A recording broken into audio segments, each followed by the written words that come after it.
Good morning, everyone. Those who are connected via Skype, and also those who are connected via Facebook streaming live. From conditioning to watching. Before I begin, I would like to share a small story. It actually happened or not, may have happened. That is not my point. I want to share the message that is contained in this story, and that is what is relevant.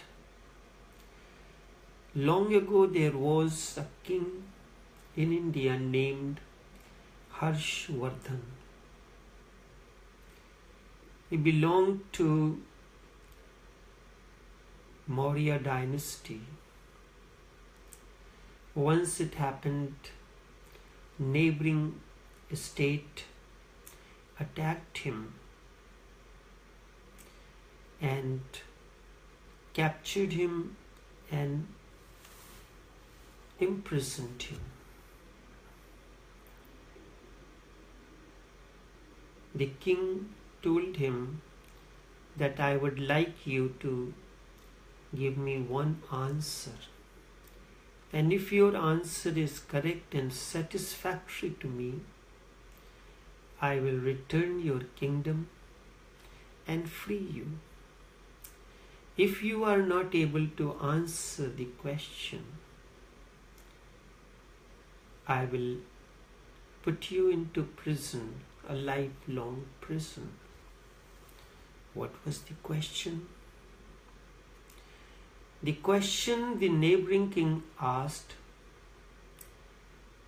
was, what does a woman really want?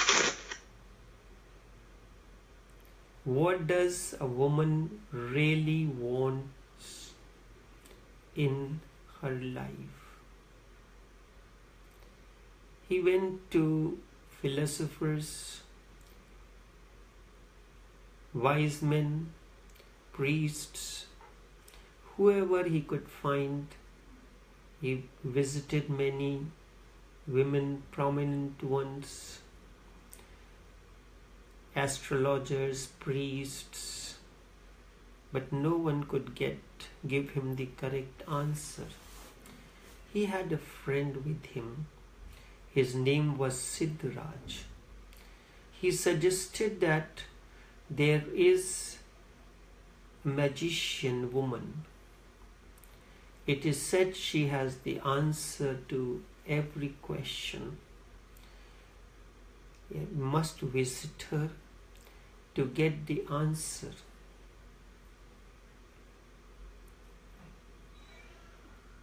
So to the king Harshvardhan and his friend Siddharaj went to see that magician woman. She was ugly. Her teeth have no teeth.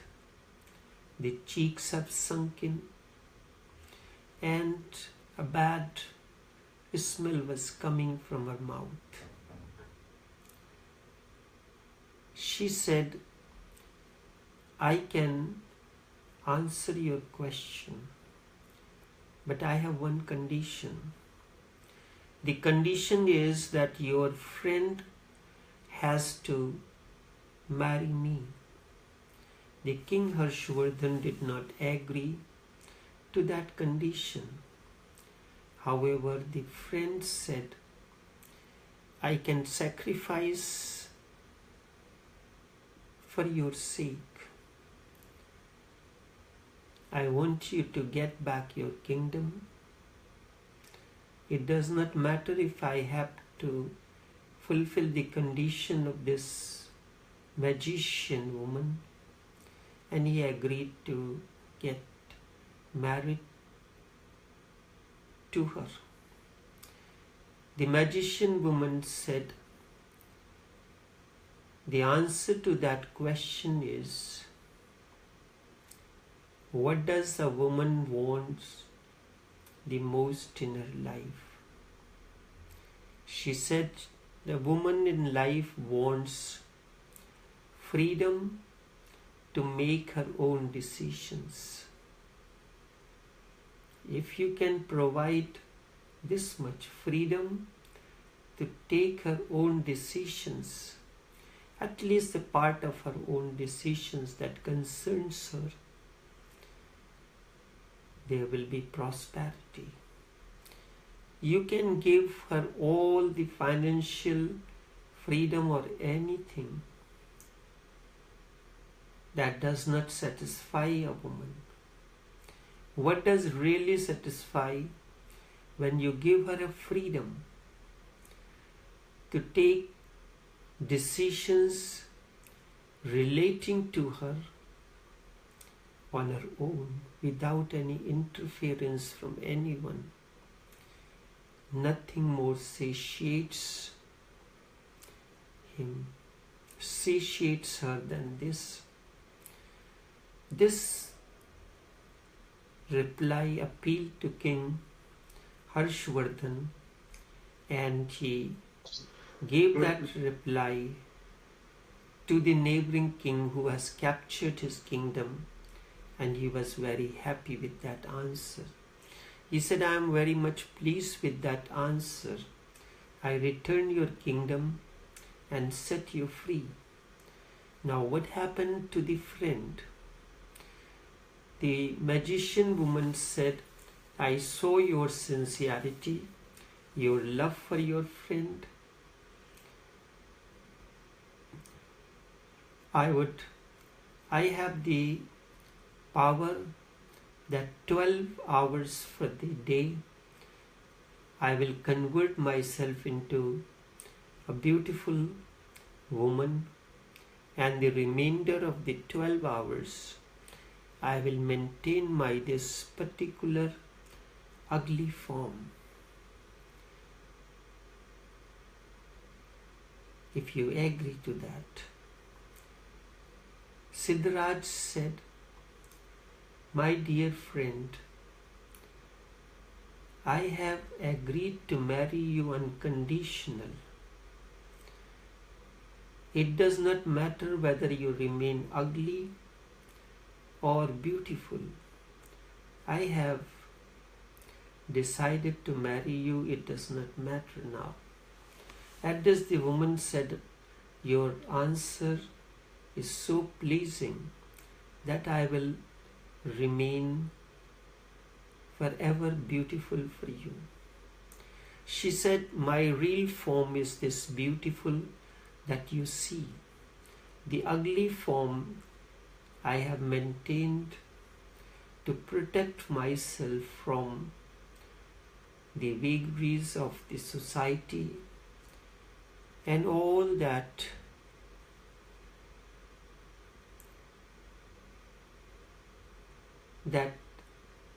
comes with it. You can give anything to the woman, but the most important thing that you need to give her is the freedom to make certain decisions that relates to her. For example, certain aspects of the decisions relating to the kitchen. Let that be her freedom. If she inquires from you, you respond. But the decision should come from her, not that you decide. Then there can be no conditioning. Man is a part of conditioning, And this conditioning is old. Our father lived this way, and that is our legacy that we continue to live, and then we pass it on to our children, the younger generation. In reality, you are not part of the conditioning. Instead, you are watcher, witness. But deep inside, man has the glimpse of what seems like centuries of conditioning. And this conditioning creates a feeling that enlightenment may not be possible, while others might. Such an attitude is natural mistrust that man has to break, because his attitude, this particular attitude, prevents him from being enlightened. He considers this as his destiny, that Buddha can attain, but I cannot. You have to have certitude. And one thing that I had opposed, you want to shoot an arrow. For that, you place the arrow on the bow and you pull it backward. The greater force you use to pull it backward, with a greater intensity and velocity, it will move forward towards its target.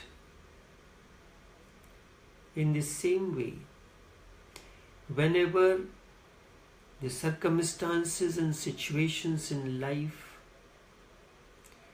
try to drag you backward, remember not this as a failure. Instead, consider this as an opportunity that now the life wants to launch you in something more precious and beautiful. When you pull the arrow backward, does the arrow feel anything? That you are dragging me in the past, pulling me backward? In order to move forward, the force comes from the back.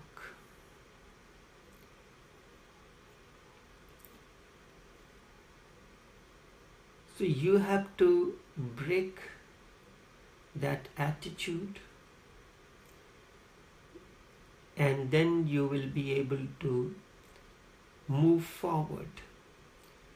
Such feeling arises for many seekers at different stages, but it has to be explained so that you can understand clearly what is happening. The first glimpse that comes to you when you look inside, you get the glimpse of centuries of conditioning. Not only the conditionings of this life, but that of many lives before. This will happen to everyone because everyone has been conditioned for centuries. You are forgetting just one thing, which is often forgotten by the seekers of their inner world. And that is most important to remember, not to forget at all times. In the beginning, each one of you has this feeling of a glimpse of what seems like a centuries of conditioning. for everything. However, one thing is certain, that you are not part of this conditioning. You are a watcher on the hill. You are a witness. When you go in, you see centuries of conditioning, a huge mountain of conditioning, a vast desert, a vast ocean with no shelter. You may get tired flying and not find the other shore. This is what happens when you go in. You see centuries of conditioning around your consciousness, but in reality you are not part of this conditioning. And that is the only ray of hope that you have. Conditioning may be of centuries. It does not matter at all. The most important thing is not to identify with it. You had many such occasions while traversing through the life's roads, but we go on identifying ourselves. The moment a particular name comes to your mind, you begin to identify all that relates to that person. That circumstance or situation is no more there, but its impression has left an indelible impression. So the moment you disidentify yourself with those conditionings, with that particular event or circumstance or situation, you may have encountered a very unpleasant circumstance and situation in your life, and you continue to remember. I am not saying forget it. Disidentify yourself with that. You are moving forward. You have to disidentify. Maybe you can remember it afterwards, then it will not have any effect on you. But for that very moment, you have to sever all identifications with that. This applies to anything that you want to do in life, and you find that something keeps on popping up or creates an obstruction. Immediately disidentify yourself with that. And in that, what will happen? All those conditionings that has been creating a problem will lose all power and control over you, and you become immediately free.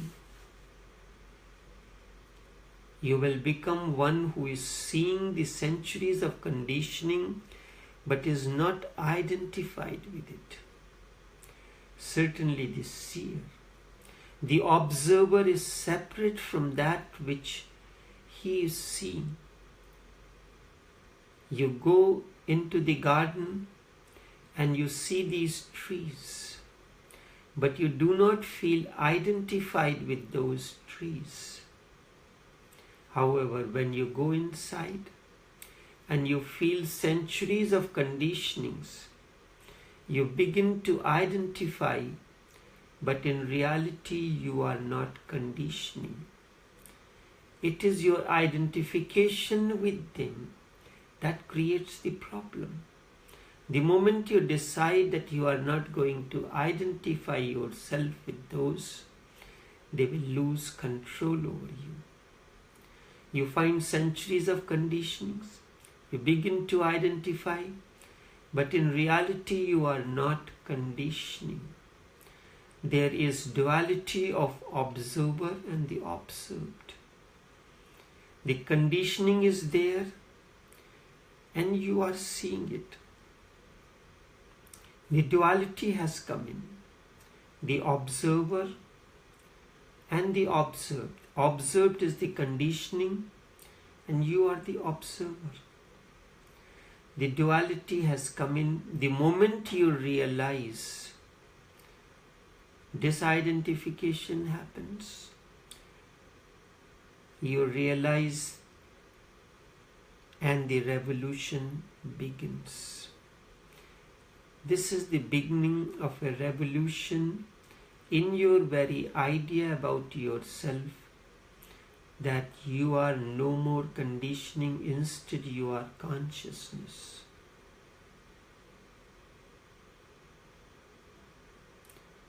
Conditionings are just like the dust which has gathered on the mirror. It can be washed away and the mirror will come to its purity immediately the moment the dust is removed. The conditioning is dust and your consciousness, and consciousness is the mirror. It's not a difficult thing. There are moments when all of a sudden a particular circumstance and situation comes. The difference between you and me is I have gotten that secret to disidentify myself at any moment completely from any particular circumstance and situation, withdraw myself. And so nothing bothers, nothing creates an obstruction. Any circumstance and situation becomes a stepping stone, whereas this does not happen with you. The moment something begins to crop up like dust, it is going, it's like breeze is blowing, the dust is flying and gathers on your windscreen as you're driving through the roads. What do? You use your wiper blade and the water from the bottle, which is there as a part of the mechanism of the vehicle. Immediately the windscreen, the dust from the windscreen is removed and it becomes clear once again. If we understand this, a simple analogy, we can make our path clear. We can make our journey easier. No dust can destroy the mirror. It can only hide the reflecting surface of the mirror. It can make the windscreen and your view opaque. All these conditioning they do is make your vision opaque and you are not able to see clearly. The dust can be removed from the mirror. Conditionings can be removed very easily, and the moment it is removed, you are the watcher. Secondly, with identification, a feeling arises within you that I can certainly not achieve anything in life. I am making so many efforts, but nothing is happening. I certainly will not become enlightened, although others might. This certainly that you will not become enlightened is arising out of your misunderstanding about the conditionings. Seeing so many conditionings, a thick layer of the dust, you have lost hopes.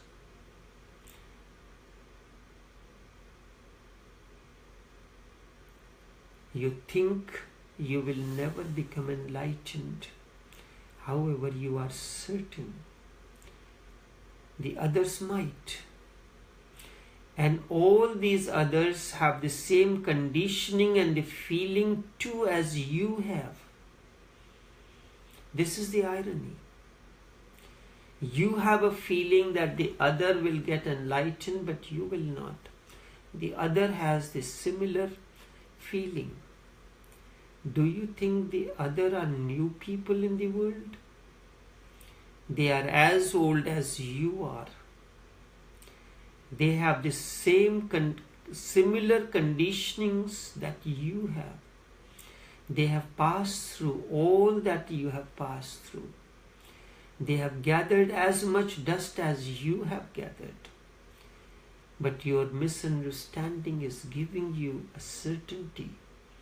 Once your misunderstanding is dropped consciously, you are enlightened in that very moment. The only one thing is certain: nobody can prevent anyone from becoming enlightened. There is no power in the world which can prevent anyone from becoming enlightened, because enlightenment is your nature. It is your flowering. When a bud flowers, it flowers from within. Nothing comes from outside. Flowering is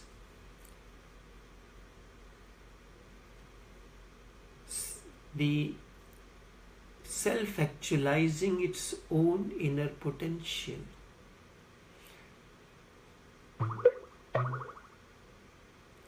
Enlightenment is your nature and the flowering.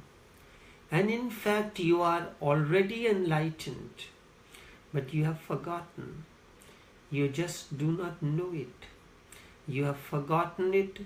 Indeed, enlightenment is the forgotten language. It has only to be remembered. And the way to remember is to disidentify with all the conditionings that may be there. Let them be there. Remember, I am not one of them. I am not identified with them. I am the knower. I am the seer. I am the observer. I am the awareness. And awareness cannot be touched by conditionings in any way.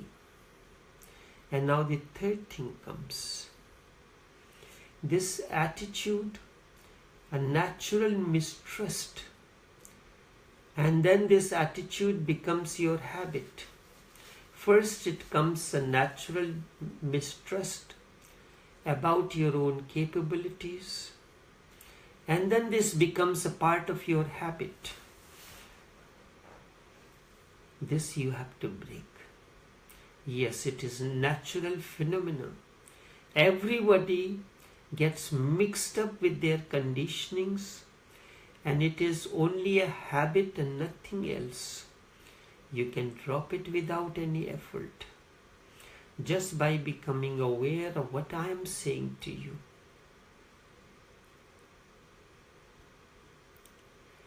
And lastly, this attitude cannot prevent you from becoming enlightened. Certainly, if this attitude prevails, it will not prevent. It can go on postponing. It can delay. It has the capabilities to postpone for centuries, which is almost like preventing. But if you drop this attitude, this very moment you are free. This very moment you can open your wings and fly into the sky. Do not let your questions be intellectual. You have not been meditating. You have been just thinking about things. Hence the fear arises in you. If you had been meditating, then what I have said to you, you would have discovered yourself. I need not tell you. If the process of introspection has set its roots in you, whatsoever I am telling you is very simple, ordinary. There is nothing significant in it, but my observation is such. The process, the roots of introspection has set in. Nothing can become an obstruction. You have to stop thinking about these things. Thinking is not going to lead you anywhere. You start meditating, become more aware, more alert, and then you do not need to ask anything. The answer is within you. I am simply saying that which you will find arising within you. And that will be the day, a most precious day in your life. If you start meditation, then there will be no need for me to go on speaking to you in myriad ways. Those who have started the process of introspection and meditation, they don't need me anymore, because what is important, what is the essence of these talks is not the content. Content is insignificant. What is important, what is the essence of these talks is to set the process of disidentifying with the conditionings. Immediately the surface of the mirror becomes crystal clear. The reflection of the inner begins to happen. Nothing obstructs you from getting a clear vision ahead of you. You can see very clearly in front of you, and when you can see clearly, you can drive, you can move forward. So you start meditation, then there will be no problem for you to ask any question, and I do not need to speak to you in many ways. Only this much for this morning. Until Saturday, do have a pleasant day and take care.